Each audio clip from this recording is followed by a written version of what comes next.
अगर आज मैं ये कह दूं कि मैं एक आदमी से प्यार करता हूं, तो लोग तुरंत मुझे एक गे समझते हैं। वो ये समझेंगे कि मैं एक होमोसेक्सुअल हूं। और वहीं अगर मैं ये कह दूं कि मैं एक लड़की से प्यार करता हूं, तो लोग कहेंगे कि मेरा अफेयर चल रहा है। दोनों ही सूरतों में लोगों के दिमाग में बस एक ही बात आएगी कि मुझे उस इंसान के साथ एक फिजिकल रिलेशनशिप रखना। आज मैं अपने दोस्त को, अपने भाई को या अपने कलीग को सिंपली ये नहीं कह सकता कि मैं तुमसे प्यार करता हूँ, क्योंकि जैसे ही मैं ये कहूँगा लोग इस प्यार को एक अलग नजरिए से देखने लग जाएंगे। आज अगर हम किसी को नॉर्मली बात करते हुए सुनते हैं और उनकी बातचीत में हमें ये सुनाई दे कि वो ले रहा है, वो दे नहीं रही, तो तुरंत हमारे दिमाग में सेक्स चलने लग जाता है। शायद अभी मैंने जब ये बात कही तो आपके दिमाग में भी यही चला हो। और जब तक इस बात को पूरी तरह स्पेसिफाई ना किया जाए कि वो आदमी मीटिंग ले रहा है, कि वो लेडी अपॉइंटमेंट नहीं दे रही,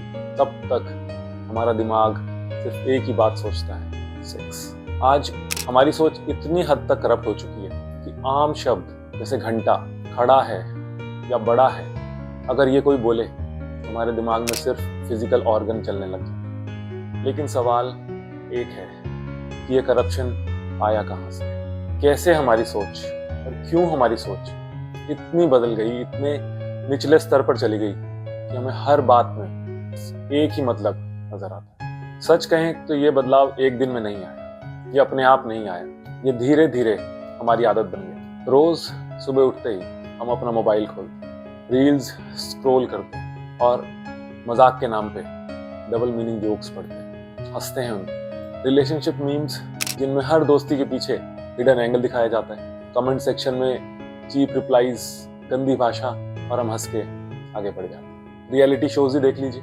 लड़ाई झगड़ा, अब्यूजिव लैंग्वेज, जोर जोर से चिल्लाना, पर्सनल अटैक्स, ये सिर्फ एंटरटेनमेंट के नाम पे किया जाता है। कंटेस्टेंट्स जानबूझ के कैमरे के सामने ड्रामा करते हैं, कॉन्स्पिरेसी रचते हैं, पीठ पीछे बुराइयां करते हैं, चार लोग मिलके एक इंसान को बाहर निकालने की बातें करते हैं। धीरे धीरे ये सब कंटेंट देखना हमारे लिए नॉर्मल हो जाता है और ये लड़ाई झगड़ा, कॉन्स्पिरेसी हमारे लिए एक आम बात हो जाती है और हम यही सोचते हैं कि तो जिंदगी का आम हिस्सा है। अब बात करते हैं मूवीज और वेब सीरीज की। अननेसेसरी इंटीमेसी, स्टोरी कम, सेंसेशनल सीन्स ज्यादा, डायलॉग्स सिर्फ शॉक वैल्यू के लिए लिखे जाते हैं, क्योंकि हमें टीआरपी चाहिए, हमें व्यूज चाहिए, हमें एक रीच चाहिए। कंटेंट क्रिएटर्स जानते हैं कि बोल्ड और कंट्रोवर्शियल कंटेंट, ये चीजें सबसे ज्यादा वायरल होती हैं और इसीलिए उन पर फोकस किया जाता है। और हम यही सोचते रहते हैं कि हम तो बस टाइम पास कर रहे हैं, हमें इससे क्या।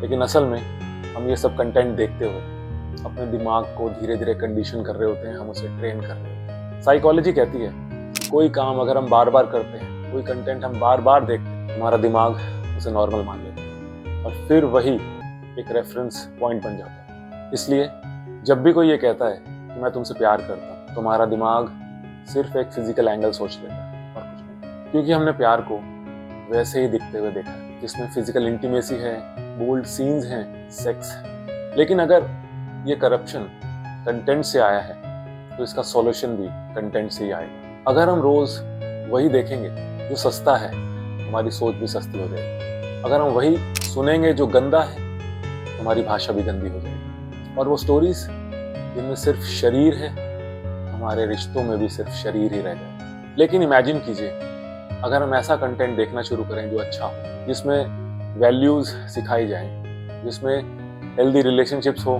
जिसमें रिस्पेक्ट हो, जिसमें सिर्फ शरीर ना हो, जिसमें केयर हो, लॉयल्टी हो और सैक्रिफाइस हो। ऐसी मूवीज देखें जो कंटेंट दिखाए, ना कि शॉक वैल्यू।